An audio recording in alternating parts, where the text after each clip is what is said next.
আসসালামু আলাইকুম। অবিরাম বাংলার সংবাদে সবাইকে স্বাগত জানাচ্ছি। আমি নাইম ফাথুম মুবিন। শুরুতে বিআরবি কেবলস সংবাদ শিরোনাম। বাংলাদেশের সর্বশেষ গুরুত্বপূর্ণ আপডেট সংবাদে আপনাকে স্বাগত। শুরুতেই সংবাদ শিরোনাম, পরে বিস্তারিত। শুরুতেই জানিয়ে দিব, কানপুরে বাংলাদেশি সমর্থককে পেটালো ভারতীয়রা, হাসপাতালে টাইগার রবি। কানপুরে গ্রিন পার্ক স্টেডিয়ামে সিরিজের দ্বিতীয় এবং শেষ টেস্টে ভারতের মুখোমুখি হয়েছে বাংলাদেশের টাইগাররা। ম্যাচটি বাংলাদেশি সমর্থকদের জন্য বেশ আবেগের, কারণ দেশের বাইরে এটি হতে যাচ্ছে বাংলাদেশের ইতিহাসে সেরা ক্রিকেটার সাকিবুল হাসানের শেষ আন্তর্জাতিক টেস্ট ম্যাচ। ঐতিহাসিক এই ম্যাচকে কেন্দ্র করে একজন বাংলাদেশি সমর্থককে পিটিয়েছে ভারতের সমর্থকরা। এরপর জানিয়ে দিব, তলে তলে নির্বাচনের প্রস্তুতি নিচ্ছে আওয়ামী লীগ। শেখ হাসিনা টানা 15 বছরের শাসনামলে দলটির কেউ কখনোই চিন্তা করেনি ক্ষমতা ছেড়ে এভাবে পালাতে হবে হাসিনাকে। ছাত্র জনতার অভ্যুত্থানে সেই ইতিহাসও রচিত হয়েছে। 5 আগস্টের পর আওয়ামী লীগ অনেকটাই হাওয়া হয়ে গিয়েছিল, তবে আবারও সরব হতে শুরু করেছে দলটি। বিশেষ করে সামাজিক যোগাযোগ মাধ্যমে স্ট্যাটাস দিচ্ছে দলটির অনেক নেতাকর্মী, গণমাধ্যমকেও দিচ্ছেন বিবৃতি। জানাবো, হত্যা মামলায় পলাতক ইউপি চেয়ারম্যান মোহাম্মদপুরে গ্রেপ্তার। বৈষম্যবিরোধী ছাত্র আন্দোলন চলাকালে নোয়াখালীর সোনাইমুড়ি মোহাম্মদ আসিফ 24 হত্যা মামলায় অন্যতম আসামি ইউপি চেয়ারম্যান মোহাম্মদ শাহজান সাজু 52কে গ্রেপ্তার করেছে র্যাপিড অ্যাকশন ব্যাটালিয়ন র্যাব। আজ রাজধানীর মোহাম্মদপুর থেকে তাকে গ্রেপ্তার করা হয়।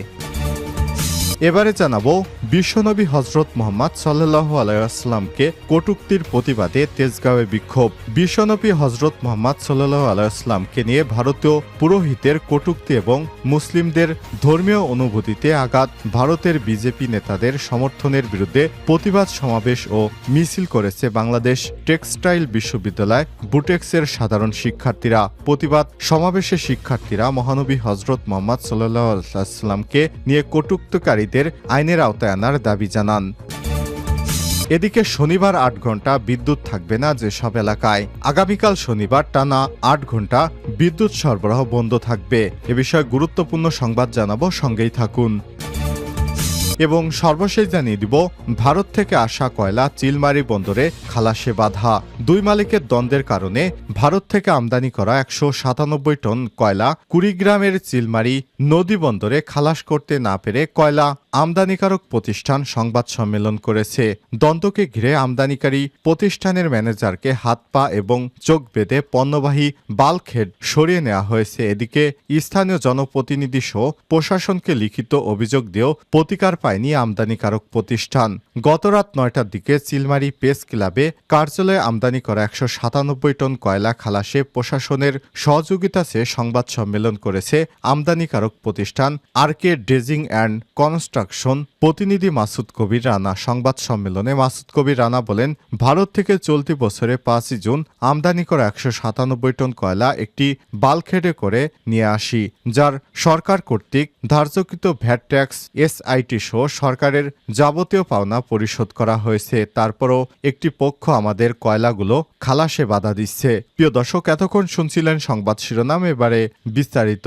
তবে তার আগে বন্ধুরা, অনুরোধ থাকবে এই সংবাদটিতে একটি লাইক দিন। এই চ্যানেলে আপনি নতুন হয়ে থাকলে আমাদের সংবাদটি দেখতে দেখতে চ্যানেলটি সাবস্ক্রাইব করে রাখুন। কমেন্ট করে আপনার মূল্যবান মতামত জানিয়ে দিন বন্ধুরা, আপনি বিশ্বের কোন দেশ থেকে আমাদের সংবাদটি দেখছেন এবং শুনছেন। এবারে বিস্তারিত। কানপুরে বাংলাদেশের সমর্থককে পেটালো ভারতীয়রা, হাসপাতালে রবি। কানপুরে গ্রিন পার্ক স্টেডিয়ামে সিরিজের দ্বিতীয় এবং শেষ টেস্টে ভারতের মুখোমুখি হয়েছে বাংলাদেশ। ম্যাচটি বাংলাদেশি সমর্থকদের জন্য বেশ আবেগের, কারণ দেশের বাইরে এটি হতে যাচ্ছে বাংলাদেশের ইতিহাসের সবচেয়ে সেরা ক্রিকেটার সাকিবুল হাসানের শেষ আন্তর্জাতিক টেস্ট ম্যাচ।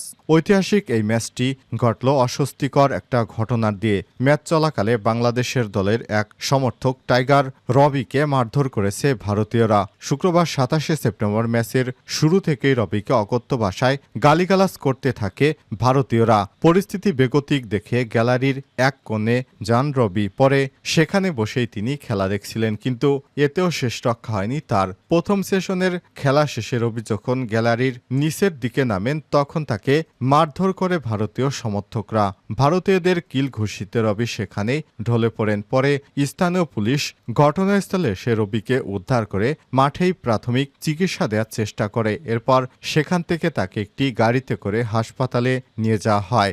স্থানীয় পুলিশ বিষয়টি নিশ্চিত করে জানান, টাইগার রবির পাঁজরের নিচের অংশে আঘাত লেগেছে, পাঁজরের হাড় ভেঙে গেছে। হয়তো বাংলাদেশ থেকে আসা সমর্থকদের মধ্যে রবি অন্যতম। লম্বা সময় ধরে বাংলাদেশের দলের বিভিন্ন সিরিজে মাঠে গর্জন তুলতেন তিনি। এর আগে চেন্নাইয়ে প্রথম টেস্টে ভারতীয় সমর্থকদের বিদ্রূপের মুখে পড়েন টাইগার রবি। তখন তিনি পরিস্থিতি বেগতিক দেখে মাঠ থেকে দ্রুত সরে পড়েন। পরে সোশ্যাল মিডিয়া পোস্টে তিনি জানান সেসব কথা। তিনি লেখেন, ভারত কখনোই বাংলাদেশের বন্ধু হয় না, হয় শত্রু। প্রয়োজনে আফগানিস্তানকে সাপোর্ট করেন, সেটা অনেক ভালো, কিন্তু ভারতকে করবেন না। মাঠ থেকে বেরিয়ে একটি গণমাধ্যমকে ভারতে নিজের তিক্ত অভিজ্ঞতার বর্ণনা দিয়ে টাইগার রবি বলেন, রাস্তায় আমি হাঁটতে গেলে আমাকে মৌকা মৌকা বলে গালি দেয়। আমি হিন্দি ভাষা কিছুটা বুঝি, কিন্তু চেন্নাইয়ের তামিল ভাষায় গালি দিচ্ছে সেটা কিছুই বুঝি না, এজন্য আমার খুব খারাপ লাগে। একজন বাঙালি ছিল, তিনি বলেছেন আপনাকে খারাপ ভাষায় গালি দিচ্ছে ওরা।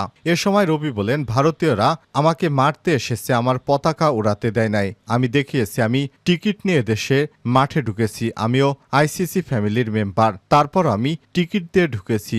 মুশফিকুর রহিম আমাকে টিকিট দিয়েছে।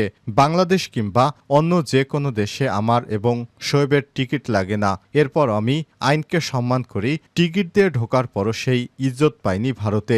ভারত আমাদের বন্ধু রাষ্ট্র নয়, ওরা আমাদের শত্রু। উল্লেখ করে এই টাইগার সমর্থক আরও বলেছেন, তারা কোনোদিনও বাংলাদেশের ভালো চায় না। প্রয়োজনে আফগানিস্তানকে আপনারা সাপোর্ট করুন, তবুও এই কট্টরপন্থী হিন্দুদের সাপোর্ট করবেন না।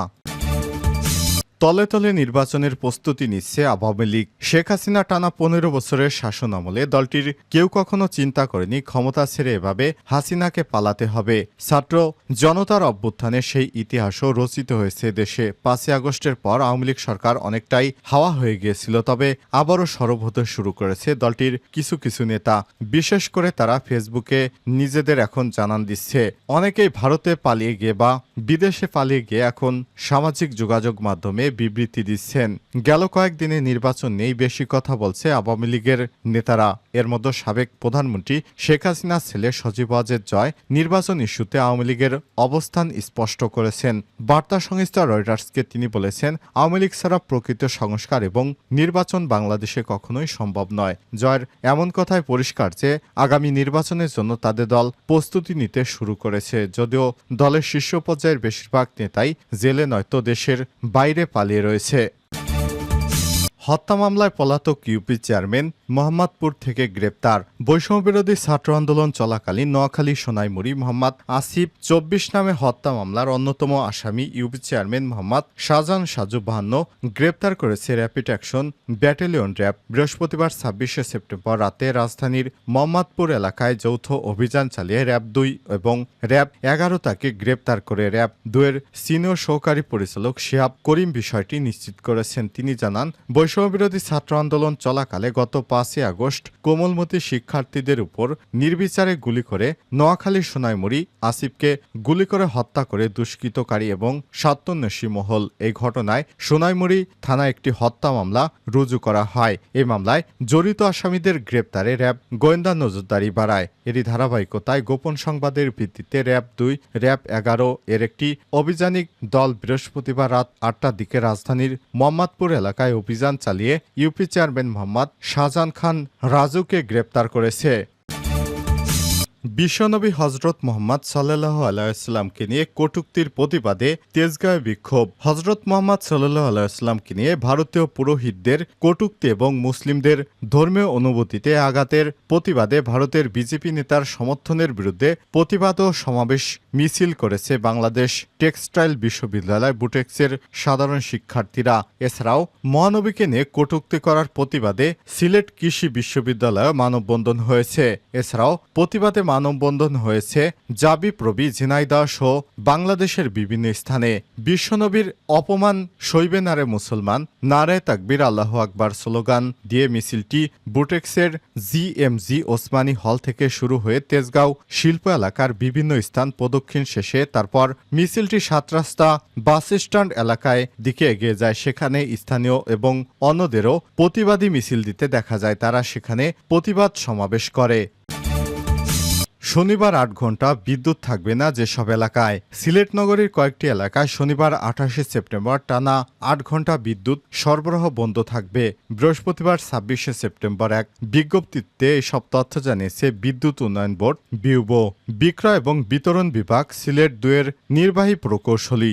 বিজ্ঞপ্তিতে জানানো হয়েছে উন্নয়ন কাজ এবং দপ্তর কর্তৃক ১১ কেবি ফিডারের বিতরণ লাইন এবং ট্রান্সফরমার, জরুরি মেরামত এবং সংরক্ষণ কাজের জন্য ১১ কেবি ফিডারের আওতাধীন মেন্দিবাগ, বেরেহান উদ্দিন রোড, কুশিঘাট, নোয়াগাঁও, সাদিপুর এবং সাদাটিকর, টুলটিকর, মিরাপাড়া, শাপলাবাগ, কল্যাণপুর, মুক্তির চক, মুরাদপুর ও আশপাশের এলাকায় বিদ্যুৎ সরবরাহ ৮ ঘন্টা বন্ধ থাকবে।